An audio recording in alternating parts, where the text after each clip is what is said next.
we have decided to reopen our worship for in-person gathering. And so I know everybody's excited and we're glad to be back together, but there are several precautions that we're going to need to take, and I wanted to explain those today. First of all, some of you may not be ready to come back, and we totally understand. So we will continue to live stream our worships online, on Facebook and on YouTube from now on. It will always be live streamed, so you'll always have that option. We're going to only live stream the 9 o'clock service though, so you can watch it at 9, or you could watch it as a video anytime after it's over. So there'll be 2 services on Sunday morning. One is the 9 a.m. traditional worship, which will be in the sanctuary, and we're calling it 55 and over targeted.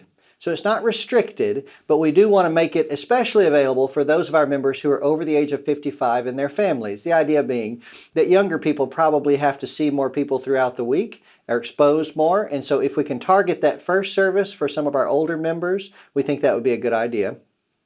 Also, our 11:15 service will be our contemporary worship, and it'll be in the fellowship hall. That's open to anyone, and of course visitors will be welcome in both services. So the reason we're doing it in different spaces is so that we have plenty of time to clean in between worship services.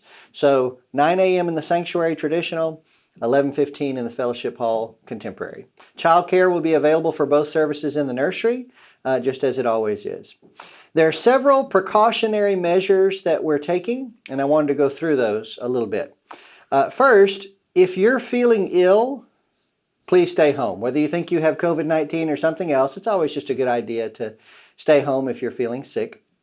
If you do test positive with COVID-19 at any point, please alert the church staff so that we can assist any contact tracing if health agencies need our help in that. For all of our services, masks will be required. So anytime you're inside the building, we're going to ask you to wear your mask, except when you take communion. And then we'll ask you to put the mask back on. I realize this is somewhat inconvenient, it's uncomfortable, but it's a safety precaution that we've agreed on. So masks will be required. We ask you to maintain distance, at least 6 feet of distance at all times from anybody that's not in your family. Of course, you'll be sitting with your immediate family, but other than that, we don't want to gather in the narthex or gather close together in the aisles. We want to maintain social distance. Hand sanitizers, touchless hand sanitizers will be available outside of both worship spaces as well as in the restrooms. We won't be using any volunteers because we won't be using any bulletins. We won't be passing out communion, and we won't be taking up the offering. We've got special ways to do all those things. So we won't have any volunteers. Also, we've removed everything from the back of the pews. So all the Bibles and hymnals and all the stuff that people normally touch and share, none of those things are present. So bring your own Bible if you'd like to. And of course, the lyrics for singing will be on the screens. For communion, there'll be a table out in the narthex, one table that has the little individual served communion cups separately. So as you come in, each person will get their own, and don't touch any of the other ones. Just grab yours and have that ready for communion later. And then on your way out, we'll ask you to throw away your trash. We'll have trash cans in the narthex. There'll be another table as you come in for masks. So I'm sure many people will bring their own masks, but if for some reason you don't have one or you forgot, then the mask table will be available with disposable masks, and you can choose one of those. We also have offering boxes outside the worship area, and you can put your offering in before or after the service.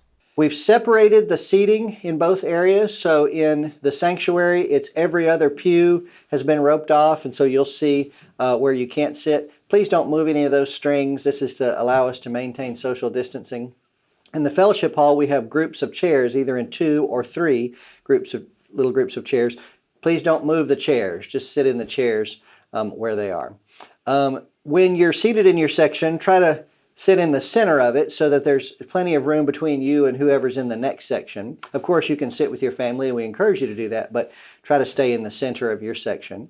When the service is over, we'll dismiss you in groups. And so we'll say, okay, the first back pew can leave, and that's that way so we don't all gather together in the narthex or anything like that. And then in between services, which will be during the week, we'll clean all the worship areas and replace all the supplies and make sure we're ready for the next week. Remember, all of our Sundays in the 9 o'clock service will be live streamed, so if you choose to stay home any or all Sundays for a while, you can always watch it online. There's one more thing I wanted to cover, and that's this. It's definitely true that let's imagine we have 100 people who come to our worship services. all 100 people will probably have different perspectives on this situation. I know some people in our congregation who are very concerned. They may have special health conditions in their own life or the lives of their loved ones, or for whatever reason, they're just really concerned about the contagiousness of this whole pandemic situation. I know other people in our church who are really not concerned at all, who doesn't bother them, they don't have any anxiety whatsoever. And there's probably everywhere in between. But here's what we're going to commit to do from the start. All of us are going to agree to accommodate the people who are most concerned. In other words, following these guidelines, wearing our mask, keeping social distance, all these things that we've talked about is a way of respecting each other. It's a way of loving each other. Not only do we want to be safe in this time, but we want to keep the safety of our church unity, of our relationships. We don't want to put each other in awkward situations where we have to say, I'm feeling unsafe. That's a hard thing to do. So if we all commit out of love and respect for one another to follow these guidelines and to remind ourselves, I think we're going to fare much better. So we're looking forward to being back together for worship, and we hope we'll see you when you decide the time is right.